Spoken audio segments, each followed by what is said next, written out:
இது ஒரு அன்பான தருணம், அழகான தருணம். அன்பும் கருணையும் தானே எல்லாத்துக்குமே அடிப்படை. இது ரெண்டுமே இருக்கிற மனசு தானே தாய் மனசு. நம்ம தமிழ்நாட்டு மண்ணும் அப்படிப்பட்ட ஒரு மண்ணு தானே, தாய் அன்பு கொண்ட மண்ணு தானே. ஒரு தாய்க்கு எல்லா பிள்ளைகளும் ஒன்று தானே. அதனால பொங்கல், தீபாவளி, ரம்ஜான், கிறிஸ்மஸ்னு இந்த மாதிரி எல்லா பண்டிகைகளும் எல்லாரும் சந்தோஷமா ஷேர் பண்ணிக்கக்கூடிய ஒரு ஊரு தானே நம்ம ஊரு. இங்க வாழ்க்கை முறையும் வழிபாட்டு முறையும் வேறு வேறுனாலும் நாம் எல்லாருமே சகோதரர்கள் தானே.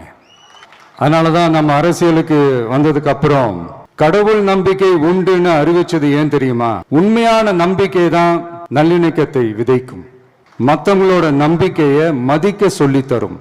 எஸ், அப்படிப்பட்ட ஒரு நம்பிக்கை இருந்துட்டாலே போதும், எப்பேற்பட்ட ஒரு பிரச்சனைகளையும் ஜெயிக்கும்.